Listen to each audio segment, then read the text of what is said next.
Firstly, okay, let me just introduce myself. My name is Apratim, and please call me Apratim, okay, and if you're comfortable. I am currently part of the LIGO Virgo Kagra collaboration. Some of you might have heard about what the LIGO Virgo Kagra collaboration is, or what the LIGO detectors are, gravitational waves. Maybe you have heard these terms, read newspaper articles. So I don't know all these calculations right now. So whenever I have to do all these calculations, I ask Shumanto's students or collaborators to do some calculations for me. So what I mostly work on these days are different aspects of data analysis and or gravitational wave data analysis, and the idea over the next whatever few lectures is to talk about how you essentially do data analysis, right? But and the other problem that has happened is Shumanto was supposed to give a talk. His second talk was what he finished right now is basically his first talk. So he was supposed to tell a lot about what this mass particle moment is, which would have helped me to introduce what are we actually detecting. I can do it today. We'll take the links. But let me now just give you a broader sort of superficial overview of what we observe or what these quantities are. I will try to tell you what we are, where these quantities come from, physically where these quantities come from. Whenever I will go into any sort of mathematical detail, I will stop if Shumanto is going to teach all these things tomorrow.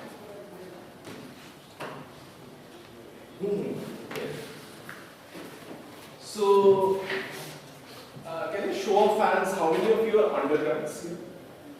Or do you are undergraduates? Raise your hand. Okay. Undergraduates in physics, right? Everyone? Okay. Postgrads? Postgraduates? Okay. And the rest is some of your PhDs and all that. Great. Right, so let me, you can see here also.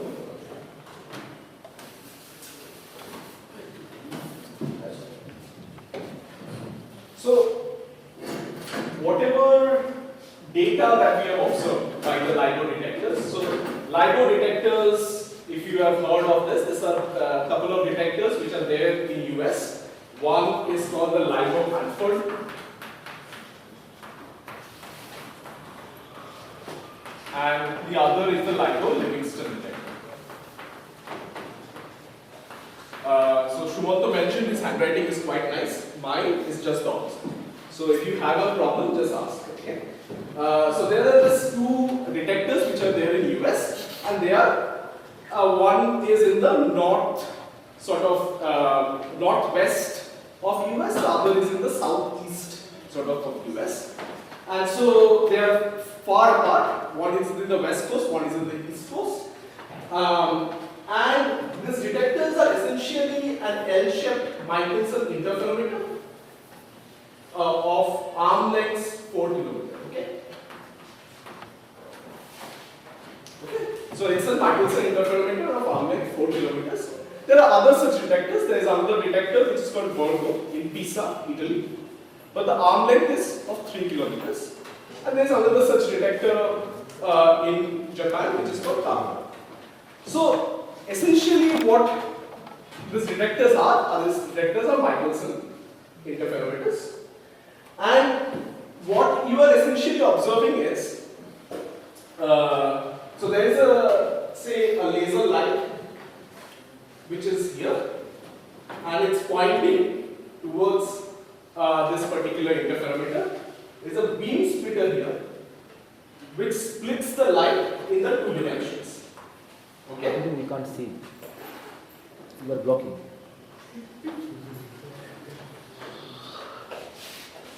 there's a light. So there's a beam splitter, it splits the light in the two directions. There are mirrors on the two sides, two ends of this arms, okay? And they get reflected back to this particular place. And if they constructively interfere, what does that mean? If the two detectors are exactly of 4 kilometers, if they come back, they will destructively interfere because they will be out of phase. And there's a photodiode here, you will measure nothing at this photodiode. Okay? Now, if a gravitational wave, which you have not heard of maybe, if a gravitational wave passes through this detector, what it will do, if a gravitational wave passes through me, what it does, it will either expand me in one direction or contract me in the other direction, or what it will do is do the same thing at 45 degrees to each other. Okay? So either I will look longer and taller and thinner, or I will look shorter and fatter, or it will sort of change my or change my sort of positions in 45 degrees to this angle. So that's why the two polarization modes are this plus and the cross polarization mode. And again, I will come to all those things later. These are the two polarization modes, or the 2 degrees of freedom. I think Shumanto will anyway talk about this. In GR, there is this 2 degrees of freedom, and here this comes as the 2 polarization modes, the plus and the cross polarization modes.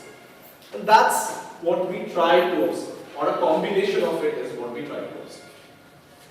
So now, if say a gravitational wave passes through our detectors, or a gravitational wave comes and hits us, what it will do is, it will contract in one direction, say, and expand in the other direction. Okay? Now what will happen is, the light that comes from the two arms, or the two mirrors, is not going to completely destructively interfere. Okay? So you will see some readings at the photodiode which is present here. Now we have different groups at the collaboration. There is a group which is called a calibration group, and what they will do is, they will change, they will use some transformation to go from this electrical sort of output or photodiodes, whatever the electrical outputs that are coming out of photodiodes, to strain data. Okay? This strain data, H, represents the differential change in the arm length. Okay, so delta L is basically your Lx minus Ly, where X and Y are my two arms. Okay, so this strain is a measure of the differential change in the arm length to the length of the arm. Okay, that's what I measured. Can you measure both plus and cross? I measure a combination of it. Okay, so if I have many detectors, I can in principle detect individually this different polarization modes. Because the particle is also plus and cross. So, okay, so what you're measuring is some superposition. The strain that you're measuring is some superposition of these two polarization modes, some combination of it. So it's not really going to, like wherever it's coming from, it's not really going to, you can isolate the plus and the cross polarization. Right? But if you have multiple detections, then you can write down all these equations, and then you can differentiate it between the plus and the cross. Then there will be directions from which direction. I will talk about those things. Okay. Yeah. So that's more or less what we are detecting. And if you can detect, and what we are detecting this at some frequency, and these are very high frequencies. We are detecting at a sampling frequency of 16 kilohertz, which basically means that every second we have 16,384 samples that we are taking. Okay? And somehow, at the end of the day, if you want to plot this strain as a function of time,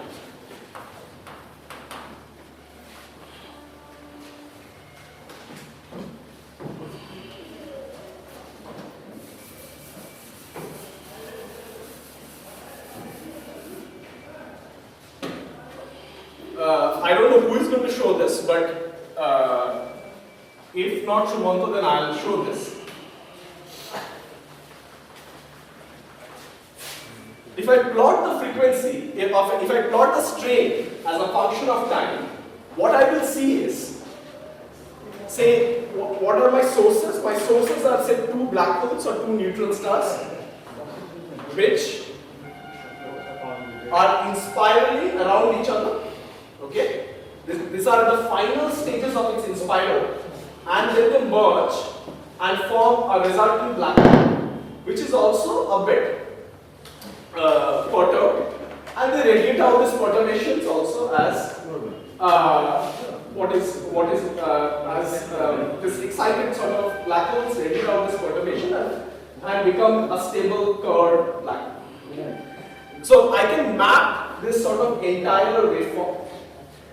So how it will show up is my amplitude as it comes closer and closer to each other. My amplitude is going to increase. And as it comes closer to each other, the frequency is going to also increase. Okay? And the initial part looks something like this, and then suddenly it merges and it dies down. This is how the profile should look like. So my amplitude over time, my amplitude is increasing. Okay? And the frequency, so initially if I see this is my separation, this separation and will be much larger than this separation. Okay? And I will show this later, how the frequency derivative depends on, and you can see this profile. But what essentially happens is, as the two bodies come closer and closer to each other, they radiate out energy, and this energy has gravitational waves, and they start rotating faster and faster. Okay, so the frequency increases. Okay, and that's why you see this profile. And as they radiate out, as they come closer and closer to each other, and their frequencies increase, they also radiate out more and more energy. So you see the amplitude also increases. Okay? So the initial part, and this is what Shumanto was initially talking about, the initial part can be, it's a two-body system in Newtonian gravity. You can take this approximation that it's not in the relativistic regime. And you can model this analytically from Newtonian, and in the later cases some higher order corrections, which is what is the post-Newtonian sort of calculations. You can model this uniquely. And gravitational waves are interesting because you can model them from the first principle. Right? If you know GR, and if you think GR is your theory of gravity, then you can model them uniquely. You don't need anything else.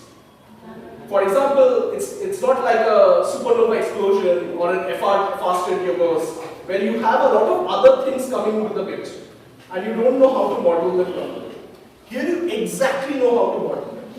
And we will talk about this tomorrow or day after, why this is very important, that we exactly know what we are looking for. And that's why we can find them easily. Okay? So we exactly know what we are looking for. As we go closer, as the two bodies come closer to each other, we are in the relativistic regime, and this sort of adiabatic approximation gets down. What happens is, now what we said is two-body problem in a relativistic regime. We don't have a unique sort of solution. We have to resort to numerical relativity. So this is what my inspiral is. Okay? Apratim, Yeah. what happens if we use relativistic form of Newton's law? The Newton's gravity is relativistic form, not GR.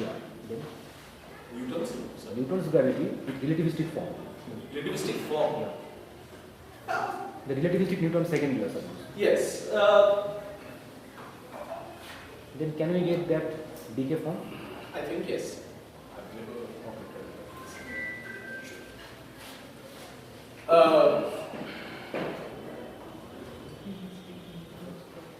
What is here exactly?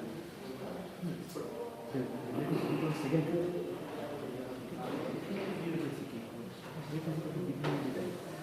D tau. Special relativity.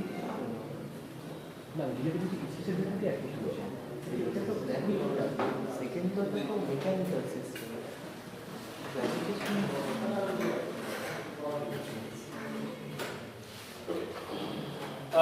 So as I was saying, so you see this sort of profile in the inspiral, but then as you go to the relativistic regime, what you have to take into what you have to use is you can't really analytically get any solution. So you have to resort to numerical relativity, where you have to solve this coupled nonlinear differential equation using supercomputers. Okay? And you can get this final sort of profiles close to the merger. So here the two bodies are far away from each other, but as you go closer and closer to each other, this becomes the relativistic regime, and this sort of final sort of cycles comes from numerical relativity. Now the rest, when it merges and forms excited third black hole, the profile can be again modeled semi-analytically by what is known as black hole perturbation theory, which again Shumoto was supposed to talk about, but I don't know whether he will have time to talk about it. Right. So this is what is known as a compact binary coalescence. Okay. So two compact objects for us it will be two black holes or two neutron stars, or a combination of a black hole and a neutron star. Binary, so it's a binary because, as he will talk about, that gravitational waves are produced by accelerating mass quadrupoles, and it's very easy to see from here why this is a quadrupole, right? Because these are two masses, so I can say that this is a mass positive, and then you have a two negative mass which is absent. So it looks like a mass quadrupole. So this is a compact binary is a nice system to see why it's you need a quadrupole sort of structure. Right. So, but again, gravitational waves can also be can come from other sources, but we haven't observed gravitation from any other source. Like for example, a rotating pulsar can also generate gravitational waves, but we haven't observed this yet. So I will mostly be talking about sources like this, which are called compact binaries, and they are coalescing. The coalescing is the entire sort of process of in-spiral, merger, bring down, put together. These are called a coalescence. Okay? Any questions?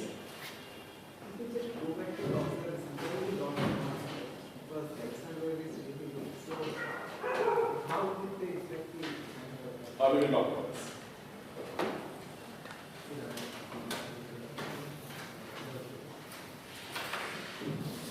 Any questions? Anyone? Yeah. Do gravitational waves depend on dark matter?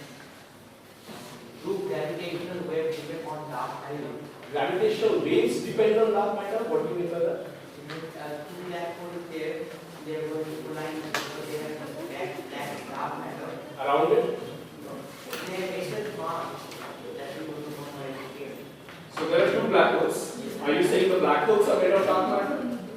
No, they have dark matter in them. They are dark matter in them? Yes. So they are made of dark matter? They are not made of dark matter. There is something extra that they have extra mass. Dark matter.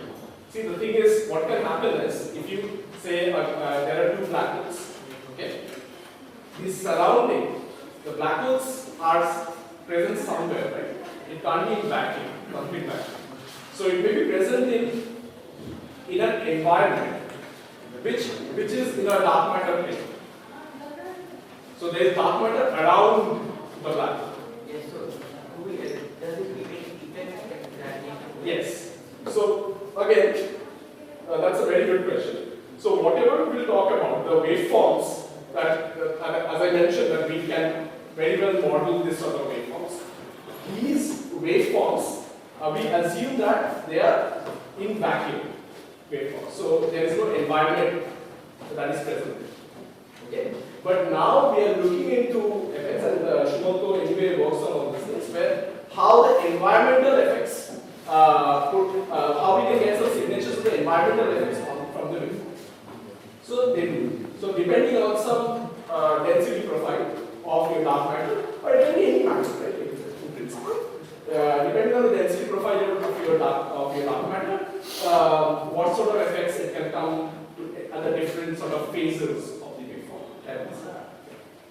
But these are very negligible. How the decay can be? How the Decay can be? the decay here.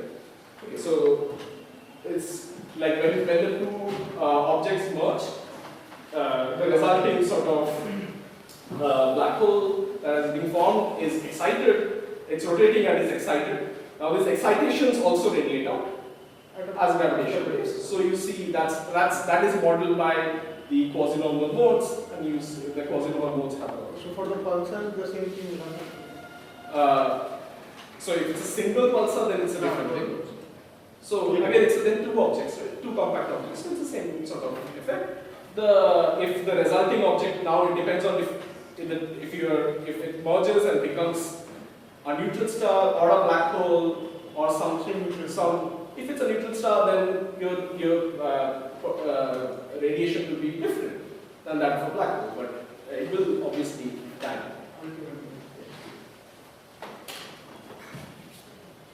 Okay, so as I mentioned, any comments? So as I mentioned, there are two important things. One is waveforms.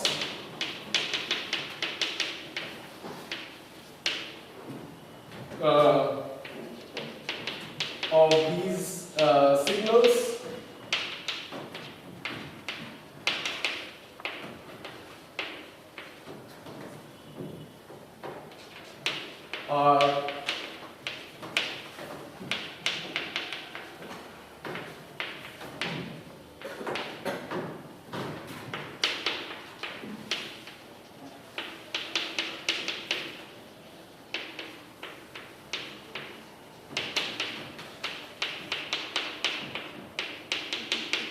First principles, and you have the other thing which is important is once they are emitted,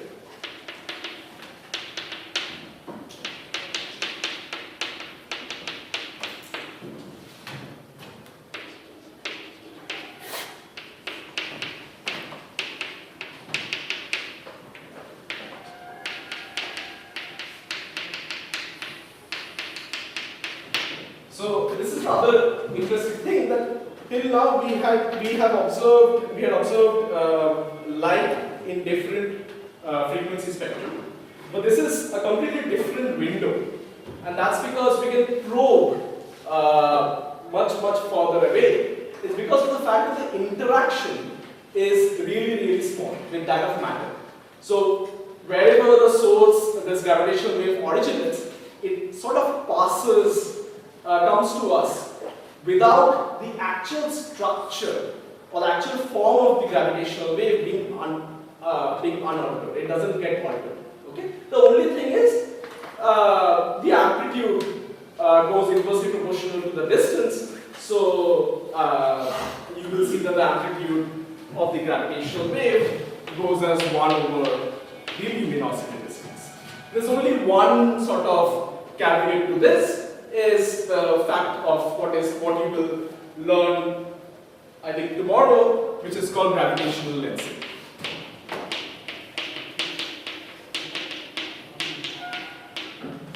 And Shumoko just mentioned what it is. So if say while the gravitational wave is coming to us, if there is a galaxy or some other mass which is present in between the source and the observer, then the gravitational wave will be altered. Now there are two ways it gets altered. There are two regimes in which it gets altered. One is called the geometric optics regime.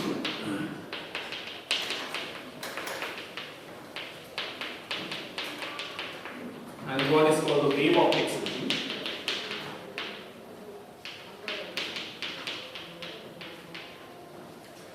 Now, mostly what you have seen with electromagnetic radiation is in the geometric optics regime. This is true when the wavelength of the radiation is much smaller than the size of the lens. So I'm just going to say length and mass is of the same order. So when the wavelength of the gravitational wave is much smaller than the size of the lens, so say I have my photon, the wavelength of the photon is really small. So if I have a galaxy in between the source and the observer, then what I will see are these multiple images. So same source, and this is what Himant also mentioned, if you have the same source, it comes to you because of say some galaxy, and you see multiple images of the same source.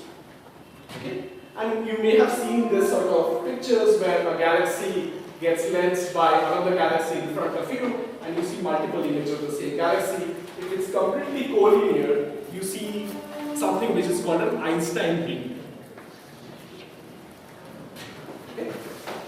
So essentially what happens is, again the shape remains the same.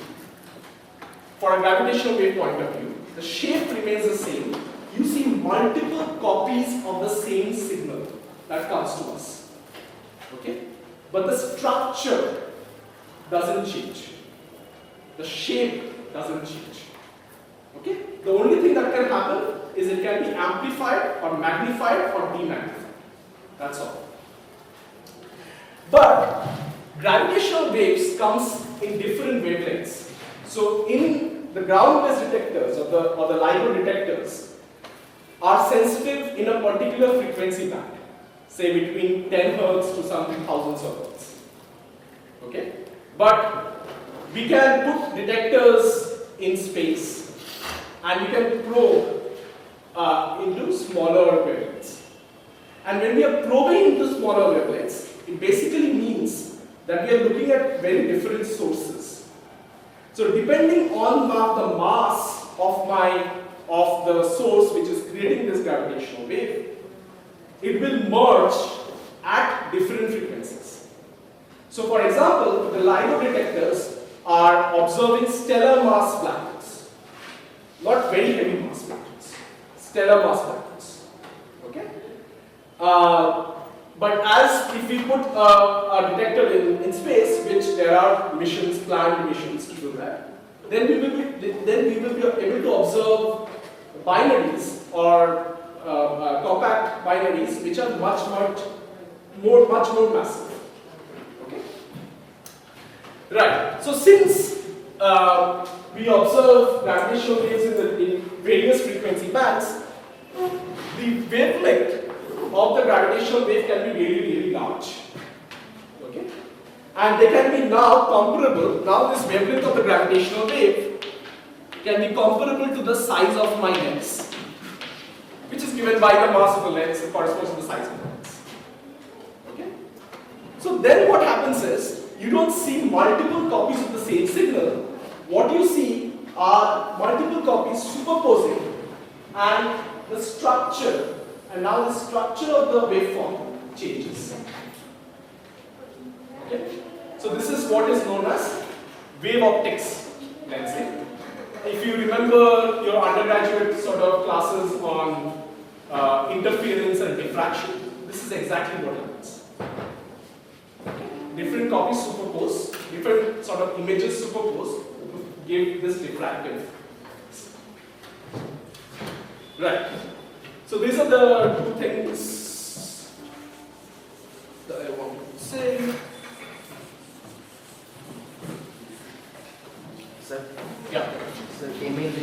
mass of lens or Sorry? image. Mass of the lens. So lens object. So if say this is my source and this is the observer on Earth, if there is an object in between, this is my lens. Okay? And I'm saying ml is basically the mass of the lens, which has a relation to the size, and that's why. More mass, more. So your Einstein radius increases. And another thing, sir, you say that the gravitational wave is unaltered. It may be diffracted. It may be diffracted or scattered. No. So by what?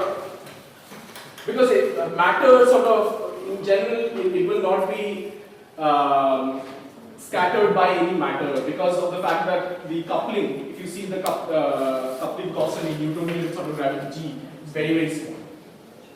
So that's why those sort of effects which happens for electromagnetic radiation, it gets scattered, scintillated and all these things, doesn't happen for weak interaction is weak interaction force like gravitational wave. Gravitational.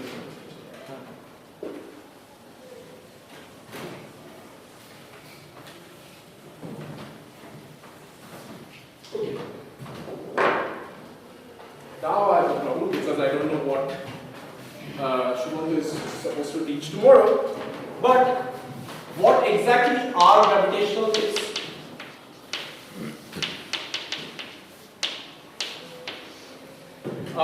So these are just linear perturbations.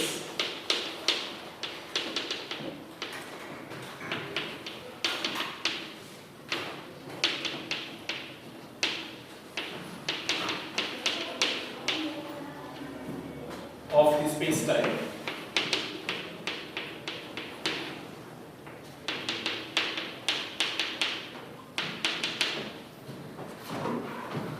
That propagate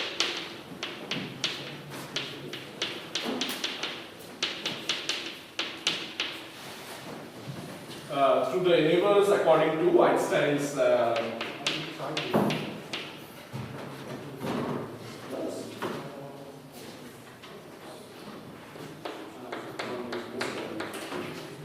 according to the Einstein's field equation.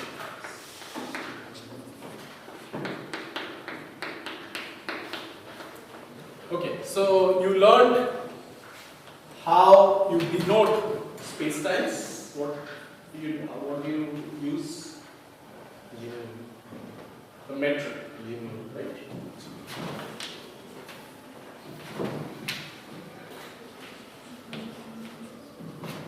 Right?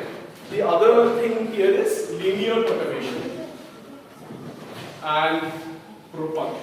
So these are the important sort of words here. So when I say linear perturbation in the space-time, so if my space-time is denoted by g mu nu, what I will do is my linear perturbations around my actual space-time, which is denoted by g mu nu naught.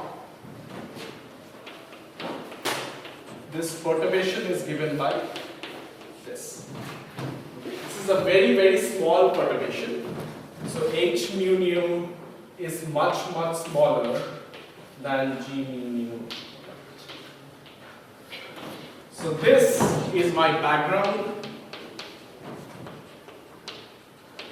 and this is my perturbation.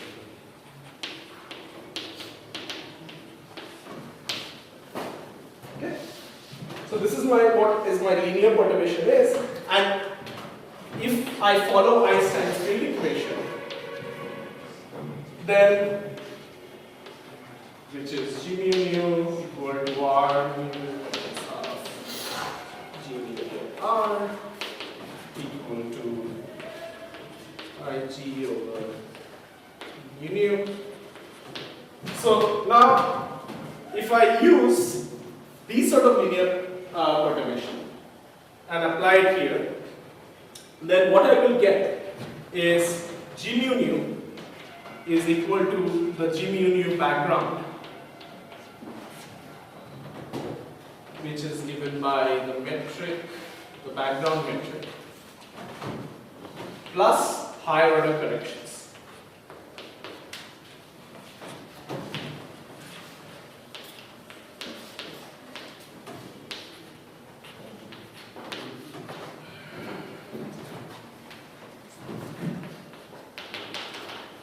You can go to the higher order corrections. I'm taking a linear perturbation, so I'm going to not take into account of the higher order terms. Any questions?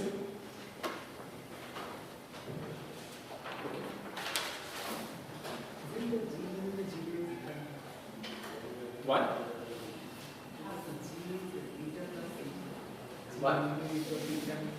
Why? So if you take your background to be flat, then it's independent.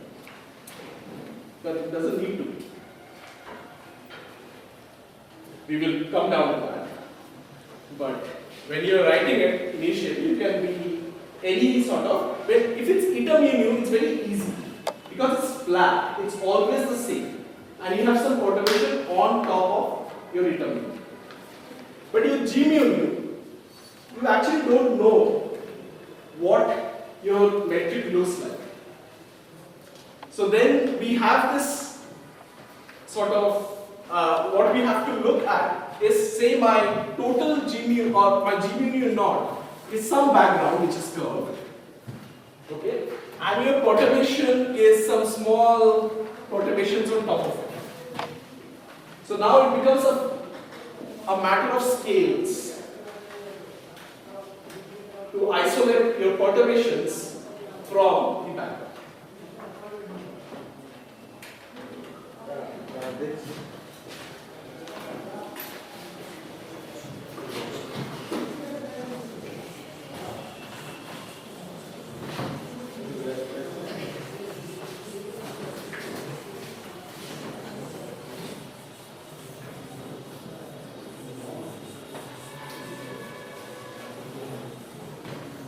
So for some reason I think Shumantha will anyway talk about all these things. So but in vacuum, if I want to look at the propagation, where the propagation is happening in vacuum, I can write down my field equation to just r mu nu. I'm talking about the linear order. So r mu nu 1, which is a function of the metric, is 0. So this is my vacuum linearized equation. Okay. And again, I think he will talk about all these things. And from here, what you can get, I will not do the math, is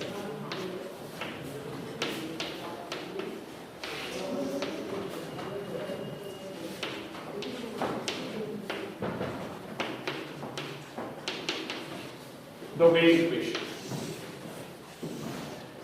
So now you can see that. Back to your question, that whether this background spacetime, so if you remember g mu nu is equal to g mu nu background plus h mu nu. So if I had eta mu nu, this term wouldn't have been there, which is generally what we consider. Right? At a cosmological level, this is not really important. The scales are very different and this will not be present. And so your term will just be mu nu bar is equal to 0. Okay? And I am saying bar, by that I mean h mu nu bar is defined as h mu nu minus half g mu nu background h. And this is called trace reversed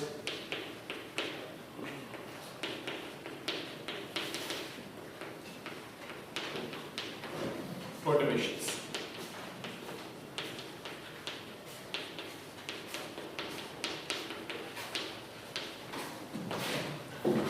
Okay, this is what my dash is. Why it's called trace is because H is your trace, which is given by G mu nu naught H mu nu, and I think that's what we are getting rid of, and it also satisfies your sort of Lorentz gauge. Del mu H mu nu bar is equal to 0. Again, I guess these are things which Shumantha is going to talk about.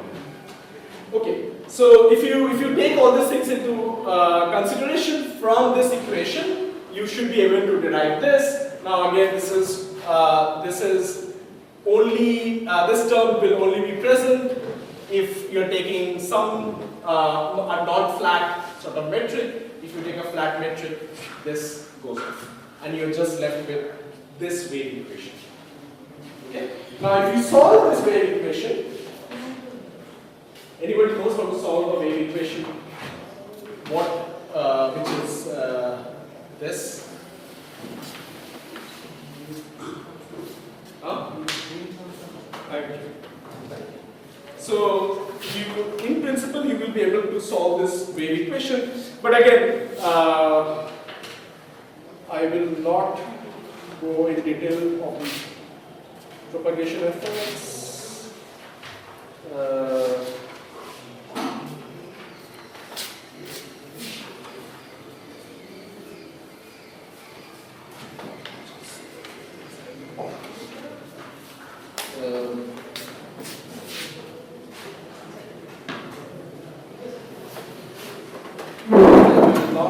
Not go into details, but again, I want to just write it down so that at least we have seen these things.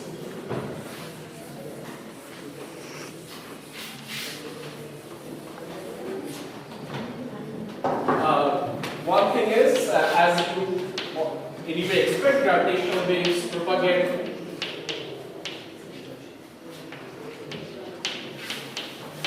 in null geodesics.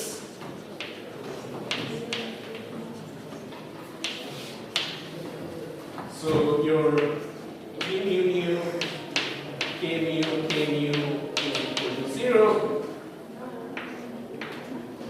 where K is your wave vector.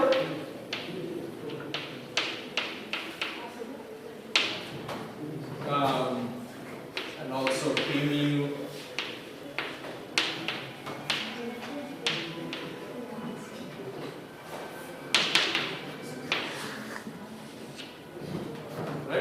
and also gravitational waves are conserved as they propagate in vacuum. See again, all these properties, all these expressions that I am mentioning here, you can derive all these expressions from just the wave equation. If you can write down the wave equation and just expand according to the given the metric and everything. If you expand it and you take different orders of expansion, you will get these different expressions. Okay. So this just tells you a squared is equal to 0. And the polarization, again I'm just writing things which may or may not make sense. Polarization tensor is parallel transfer, which comes from the fact that K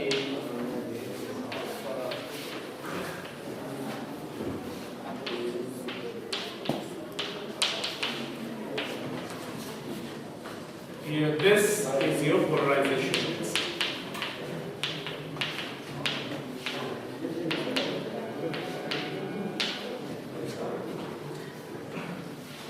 Okay, so the thing is, if Shumanto doesn't cover these things, I will come back and talk about this again. But this again comes from the equations, writing down the wave equation. If you do an order by order sort of evaluation, this is what is going to happen. Okay. Sir, Yeah. GW gravitational wave propagates in null geodesy. Null geodesy is a path and along with the waves travels at the velocity of light.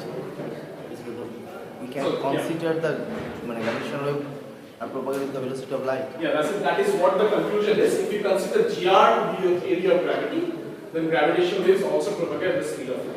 Now, if you have any other theory where these sort of things break down, then they can propagate in some other at velocities which are different from the velocity. So that's why I said it's a null. It's a null theory. So another thing is polarization vector is parallel transport. We know about the parallel transport in VR. So the in polarization vector, parallel transport, it means what? The angle will change or length also change. Means there are several gravity theories are there. In GR, we just only consider the angle change, direction is changed. But when the parallel transport happens, the parallel transport means the direction of the vector will change after parallel transport. So it just means that when you're saying that the polarization is in parallel transport, it does mean that the polarization do not change because of the propagation. Direction of polarization axis. Yes. So if it's your plus and the cross polarization and the superposition of the plus and the cross polarization will not change. That's what it means. So what the polarization mode is, the polarization mode is not going to change because of the propagation. That's why it's called parallel, if it is parallel.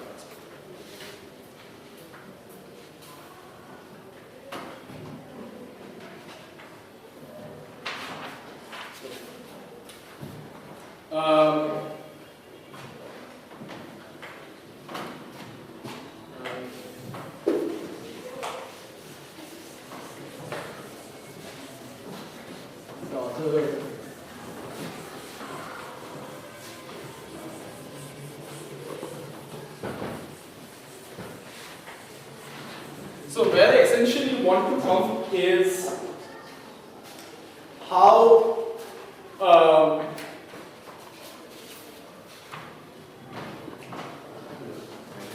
when the gravitational waves are generated and it comes to us, how the form looks like.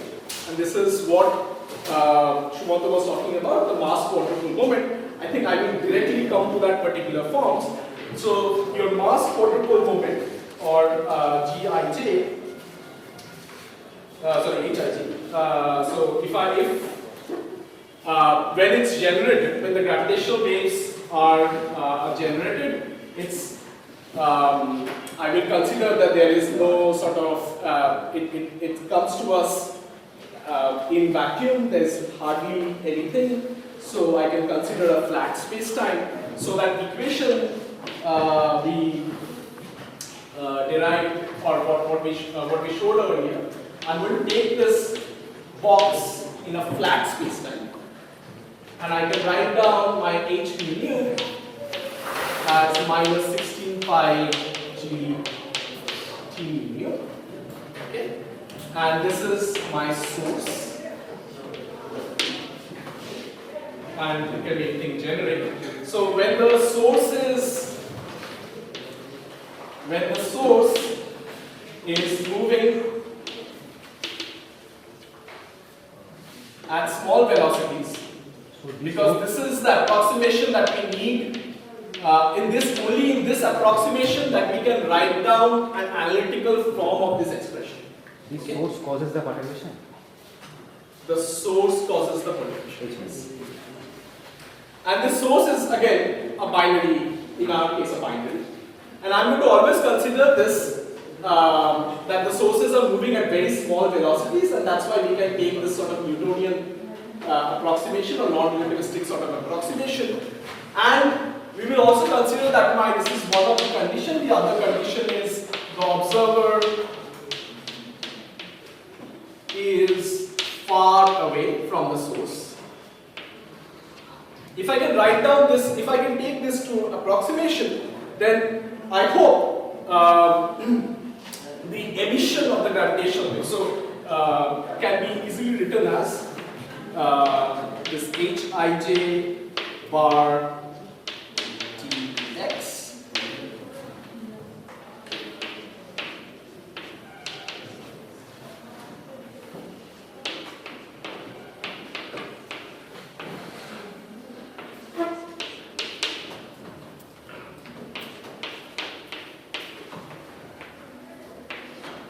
So this Mij, or some people can write it as Qij, capital Qij, It's called the quadrupole tensor.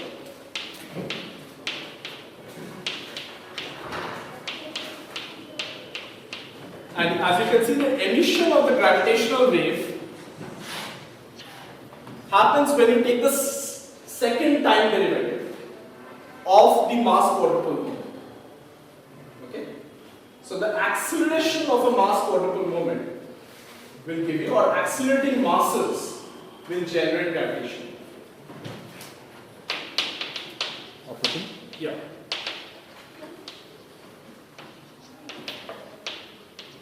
Sorry for the interruption. Then no.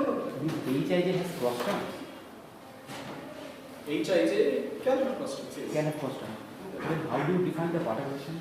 Because they have defined H. Yeah. In our case, it will not have, right? Yeah. So if I want to just write down how a HIJ should look like, so it will only have your plus and the cross.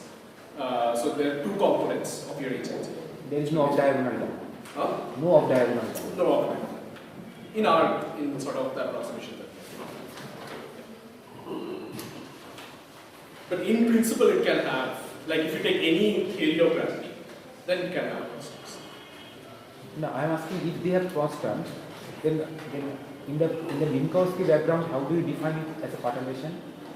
Because you define the perturbation as h mu nu, very much less than g mu nu 0. Right. Now if you take g mu nu to be eta mu nu, which has cross term 0. Yeah. So it will not happen. So you can write down.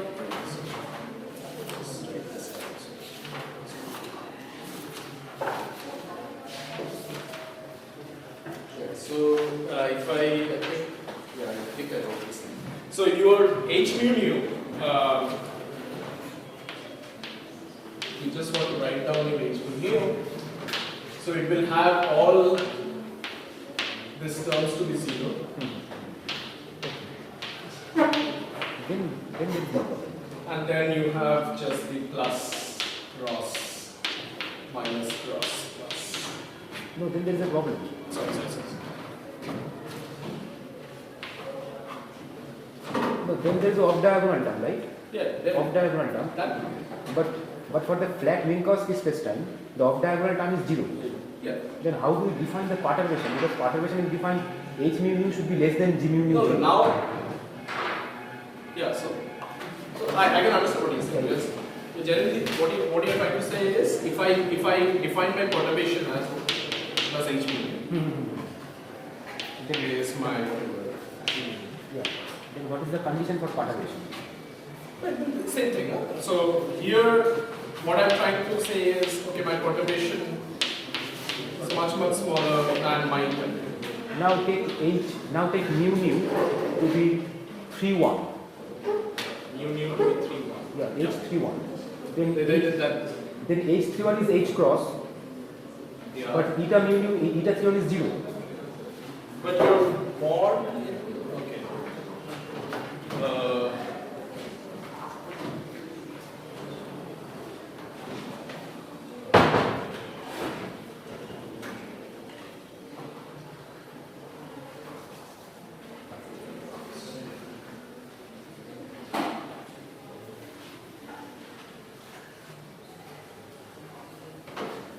Okay. Is this? I'm always in general, my definition should be, it can be any generic metric. It can be any generic metric. It's a perturbation on top of my any sort of generic metric. And I'm going to take my h mu nu to be much smaller than some generic metric g mu. Okay. Now, under the approximation that what I'm trying to say is, when I am generating the gravitational wave, then there is some source, so I can't take, so I'm using this, but I am taking the background to be flat. So that's why I'm writing a box which is under a flat metric. So you're saying now the perturbation Cannot be less than 0. Right? no, the thing is, it's just a symmetric metric. So you have a diagonal term, and it is saying this is to be true. But these are just your the symmetric terms which are present, right? So understand why I'm saying this.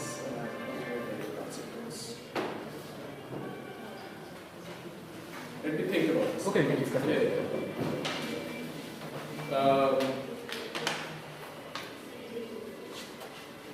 Right.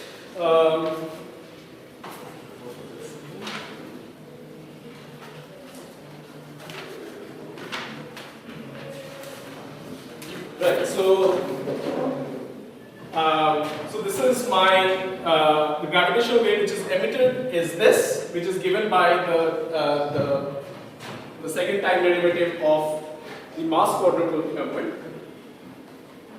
where your mass quadrupole moment Mij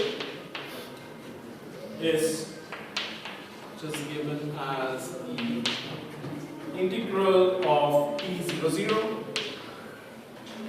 x I x xj. This is what your mass quadrupole moment is. Okay, so this comes from the source term, the 0, 0 component of the source term. Now, if I want to calculate for a binary system, so for 2 point masses,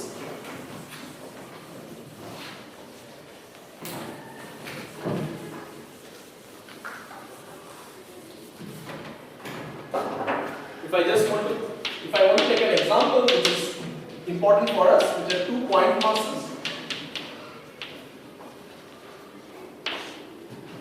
then from here what I will get, my H plus is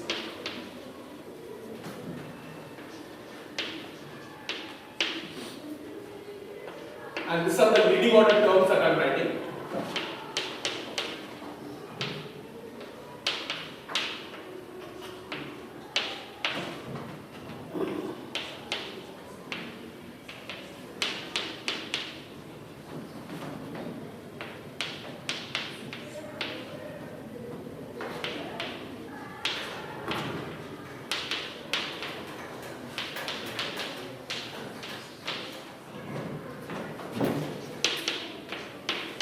Is essentially the same here, only the inclination is going to change. It's a cos theta, and the phase is going to be sine 2 pi of t plus. So, and this is what I was interested in. So now I can write down the two polarization mode, the plus and the cross.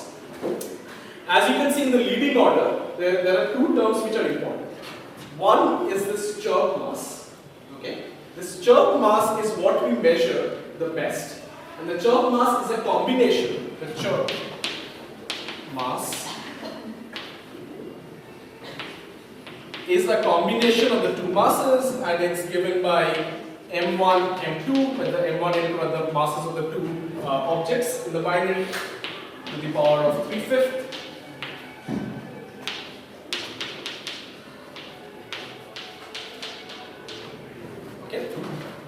So this is what we measure the best, the chirp mass. So it's dependent on the chirp mass, it's dependent on the frequency. And this helps us to distinguish between the plus and the cross polarization. Okay? And this is what is called the inclination angle. So where the source is located with respect to us, this inclination comes from here. Okay? And then you have the phase.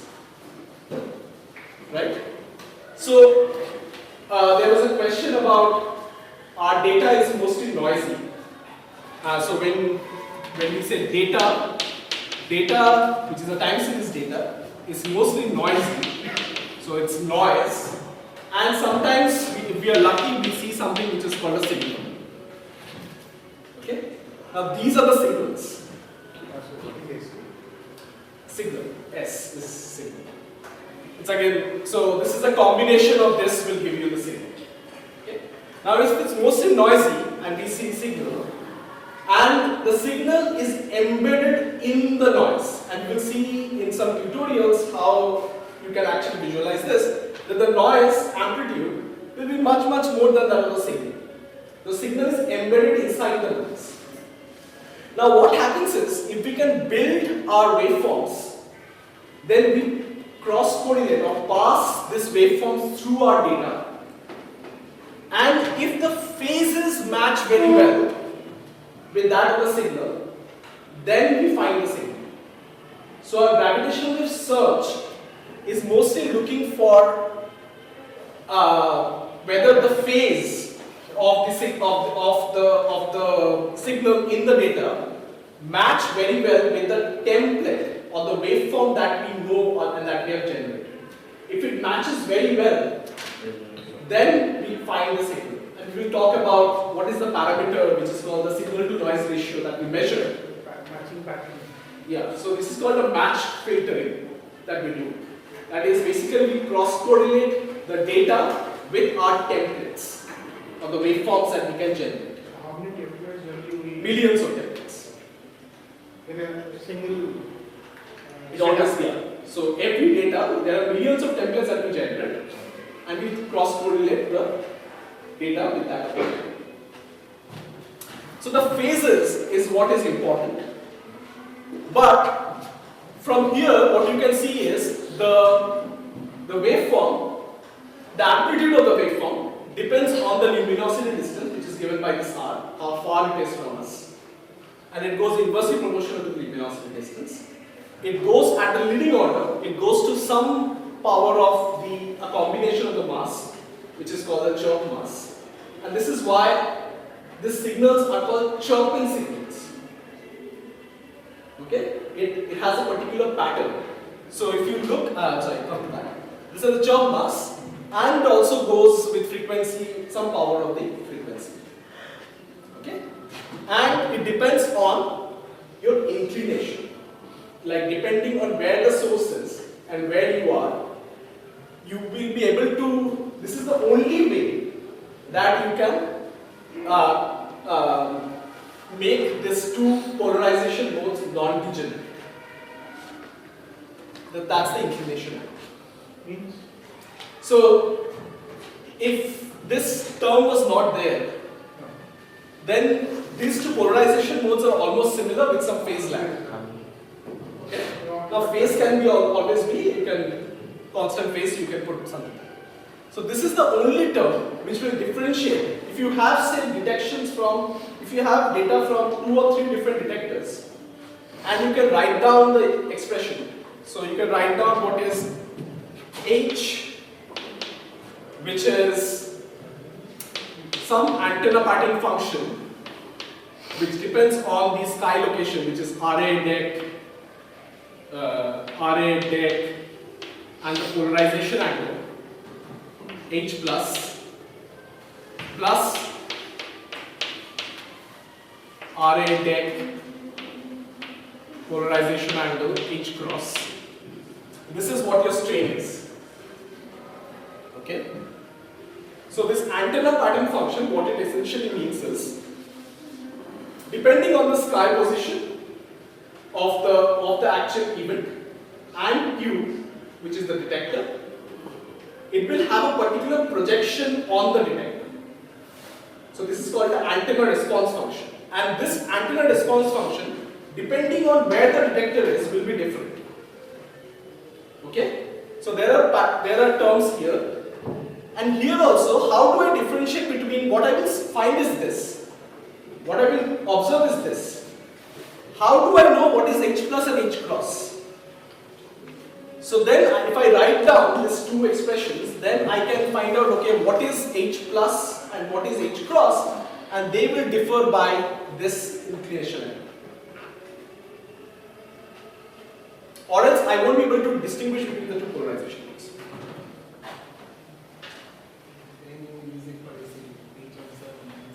I can't hear you, sorry.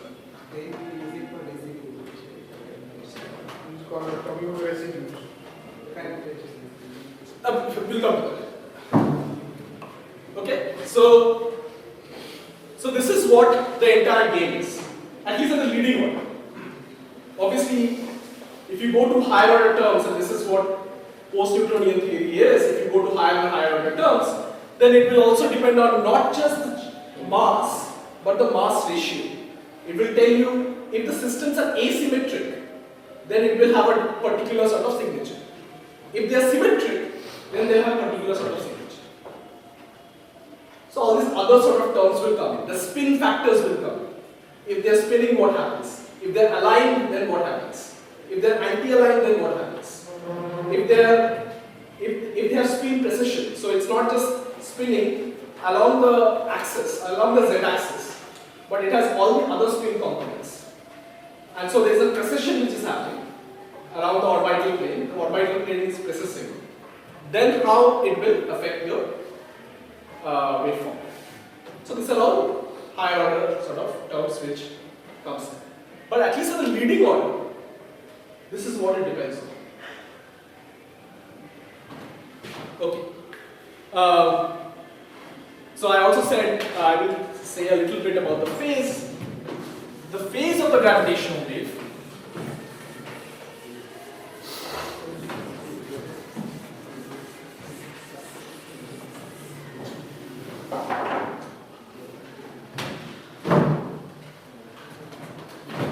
So the phase of the gravitational waves also comes from the chirp of the signal. So phase can come from this frequency derivative, the evolution of the frequency.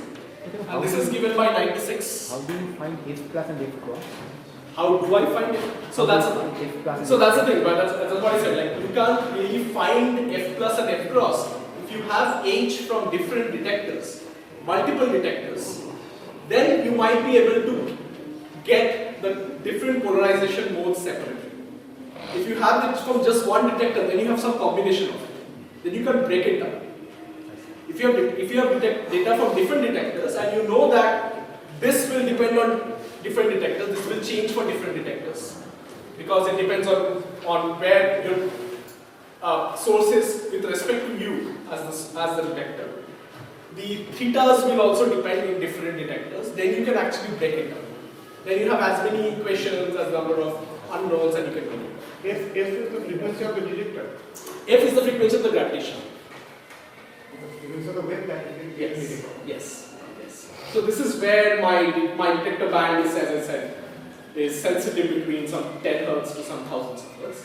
So this is the gravitation. So I just go. How one decides where to set?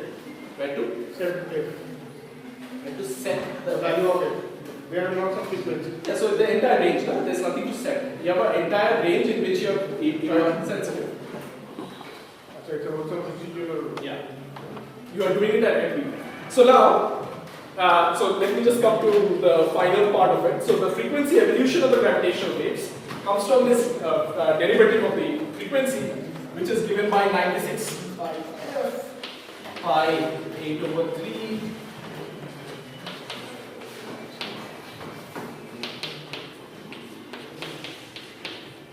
So if I want to see the frequency profile of my gravitational wave, so it will have frequency as with respect to time. What I will see, and this is the plot that you have seen. So this is what we known as the Q transform or a spectrogram. So what you will see is the signal initially. The signals when they are far away from each other, the frequency of their rotation is going to be very, very small.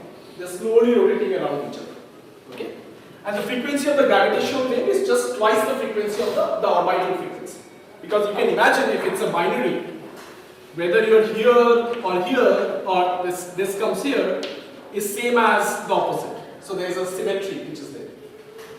Right? So the gravitational wave frequency is twice the orbital frequency. So initially the frequency is really, really small and they radiate out energy, and as they come closer and closer to each other, the frequency increases and they merge. Okay? And this is how a signal looks like in a spectrogram. And if you put color as the energy or the amplitude, then you will see like here is the maximum sort of energy, and as you go here, the energy sort of radiated will be right? So it has this sort of a ramp up, and you can hear this because it's in the audio band. So if you can hear it, you will hear something like whoop. That's the chirp. And if you take the frequency derivative, which is given here, what you get is the chirp mass. And if you have the chirp mass, from here you can get the luminosity distance, which is degenerate to the inclination angle. So we don't measure, we measure chirp mass very well. Just from the frequency derivative, we can measure the chirp mass. And that gives a measurement of the luminosity distance, how far it is, but it is degenerate to the inclination angle. Think if it's a binary and it's facing towards you. So this is the plane of the binary and it's facing towards you. This will give you the maximum. You will feel like, okay, the energy is coming to you directly. So you will feel like maybe this is actually very close to you. If you don't have a particular measurement of the inclination angle separately. And say, if I am the observer and the plane is now this and it's radiating in that direction, or in some angle which is coming, so it's not directly coming to you. So now my inclination, if it's directly there, my inclination angle is 90. If it's facing towards me, or which is called face-on binaries, my inclination angle is 0, which is the maximum that you get. And this is the edge-on binary, where the inclination angle is 90. And there can be combinations, multiple combinations between that. Then you exactly don't know. Then there's a degeneracy between your luminosity distance to your inclination angle. Right? So there will always be this degeneracy. Again, it can be broken in a different way. But right now there will be a degeneracy. But you have an independent measurement of the mass, of the chirp mass. That's something which you measure very well. Okay, so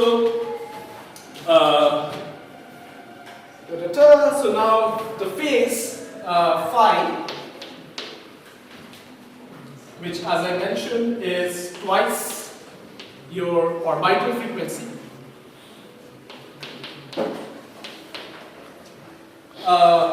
is given by, let me just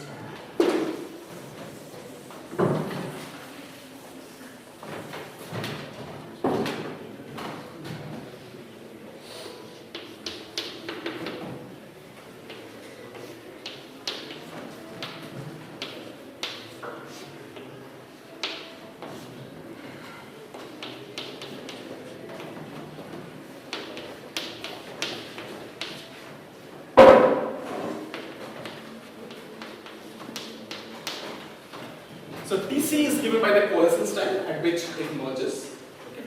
And this is how the phase is given. Now phase also at the leading order depends on the chirp mass. So time, so just to last thing, time to merge, which is this. So you can now see, as I mentioned, depending on your mass, it will merge at a particular frequency.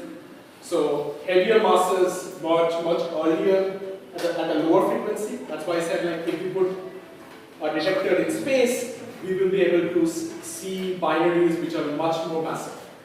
So, so how do we see that mathematically? So Tc minus T should be a function of mass. Whose phase is this? Sorry? So The phase of the gravitational wave. The coalescence phase of the So gravitational there are two polarizations, H plus and H cross. wave.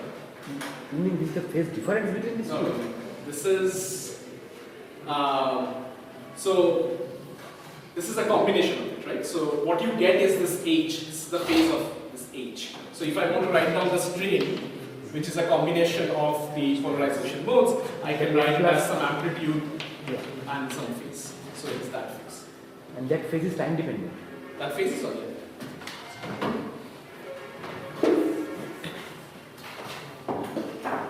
Right. So 6 1 by.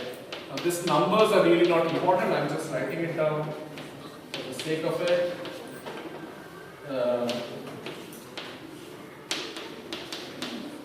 Now, as you can see, this is negative power. So with if the masses are more, your time that you're spending in the LIGO band, so the band is fixed, the time that you're spending in the LIGO band will reduce. So just to give some numbers here, this is 100 second. If I start measuring from 15 Hertz, if I'm starting to measure from 15 Hertz, my detector is sensitive from 15 Hertz for a binary whose mass is around 1.2 solar mass.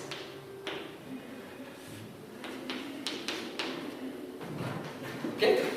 So for example, you might have heard about this particular event called GW170817, which is the first binary neutron star which was observed.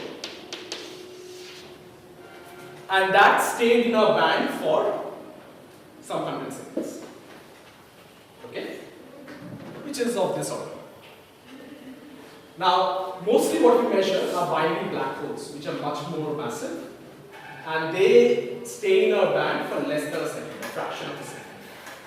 So as you can see, if you just increase these numbers a bit, because of this power, it will reduce drastically. Okay. So the first event, which was 150914, stayed in our band for 0.1 second. Just that much. Okay. I think I'll just end it here. What I wanted to do is, I wanted to give you a feel of what gravitational waves are. If I'm assuming Shumatha is going to do all the calculations which I showed, like how you get this, not these expressions, but at least the box h mu nu equal to 0, from there some of the properties of it. How do you get from there what is the expression of the propagation tensor? So hij as a second order time derivative of the quadruple tensor, the mass quadruple tensor. So that's what I wanted to. That's what I'm hoping Shumatha is going to talk about. But if I take that given, and if I go for a simple case for us, which is this point mass sort of system, then I can calculate what will be the two polarization modes. So I wanted you to look at the two polarization modes, at least in the leading order, and understand that the two polarization modes depend heavily on the mass. The amplitude depends heavily on the mass. It goes inversely proportional to the luminosity distance. It's also dependent on where it is located, the inclination of the plane of the binary with respect to mass. And then, if there's a detector, what we observe is what is called the strain, which is some superposition of the two polarization modes projected on the detectors. And the projection is given by this terms, which is f plus and f cross, which are the antenna response function to that particular polarization mode. And this antenna response function depends on the RA deck, the sky position, RA deck, and the polarization. Okay. There are also other intrinsic terms which will come as we go to the higher orders, which are the spins, the mass ratios, blah blah blah. So a sort of a binary black hole is parameterized by 15 different parameters. So you have the two masses, the component masses, the 336 spins of the system. So that gives you 8 parameters. These are called the intrinsic parameters of the system. Now there are extrinsic parameters, the luminosity distance, okay, the sky position, the RA deck, the inclination angle. Then you have the time of coalescence, at the time when it merged, the phase of coalescence, maybe I'm forgetting something, the polarization angle. So these are the 7 sort of extrinsic parameters. So this 15-dimensional parameter, and somebody mentioned parameter estimation, I'll come to that. When we actually find the signals, we are trying to do a Bayesian analysis with 15 dimensional Bayesian analysis. If it's a binary neutron star, then this sort of hard surfaces also deform. You have tides. And then you have additional parameters. So it is defined by 17 parameters. Exactly the thing you have MC and you have H, and if you have a luminosity distance, and with the spins you are considering intrinsic one, exactly how exact is that Bayesian approximation or Bayesian prediction that that's a black hole or that's something else at a particular space point? Position especially. How exact is the position and how exact is the position where it is. Exactly. Yeah, so again, there is an error, and again, this is something that I will talk about tomorrow and day after in the tutorials. You will see all these things. So that's basically sorry, what I was saying. Yeah, so the projections it depends on the sky positions and the polarization angle. And for a bineutral stars, you have these additional parameters which are the tiny parameters. So you have a especially specific considering you say it gets hold in the band for 0.1 second or something like that. Yeah. Now how accurately that 0.1 second is sufficient for the entire thing to We will see. This is something else. Okay. I want to stop here. If there are any questions, please ask. There are a lot of unsaid things here, but hopefully what I wanted to give a picture is how a waveform looks like, what it depends on. And we will use this tomorrow to see how we actually search for a signal, and once we find the signal, how we do parameter estimation, how we estimate the parameters. So that's what I want. if possible, if you can see some graphical representation. Yeah, we will have a tutorial where we see everything. Yes, So you have notebooks. how the Bayesian progresses and especially the LIGO setup. LIGO setup, LIGO. The experimental setup will be very I've seen it in the IUCAA Pune campus. So the model is. Again, the experimental setup I'm not going to talk about because it's just an interferometer. It is extremely complex, and I'm not an experimentation person. But what I'm going to talk about is what you observe and how you process the data. I have one question. Yeah, please. See, all the interferometers are basically Michelson interferometers. So what sets the difference in sensitivity? Because LIGO has a different sensitivity. Suppose laser has a different sensitivity. Yes. So what sets the sensitivity of this detector? Right. So firstly, the thing is, LIGO cannot go below 10 Hz or say 5 Hz. It's just because of the seismic motion. So a ground motion, if you put something on the ground, there are low frequency noises that you cannot avoid. So if you look at and I will also talk about it tomorrow, if you look at the LIGO PSD, which is the power spectrum density, where it is sensitive, how it is sensitive, you will see that as a function of frequency, okay, the sort of spectrum looks like a bucket. Okay, so this is around 10 Hz. The sweet spot is around 100 Hz. This is around 1000 Hz. So this, if you want to go below, you cannot put it on Earth. So now the third generation detectors, what they're trying to do is, or what they will do is, they will put it underground to go a little down, say 5 Hz, 1 Hz. Very ambitious, 1 Hz.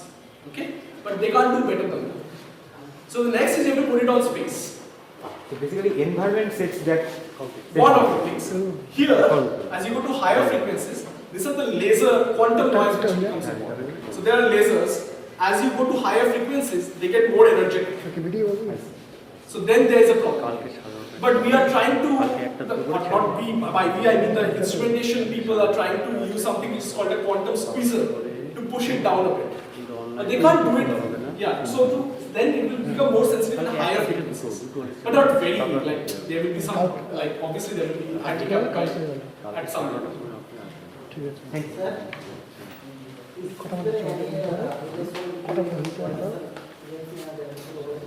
There is a gravitational density of it. This is what I said, right? You can have like electromagnetic radiation can go for gravitational density. Gravitational waves can also have gravitational density.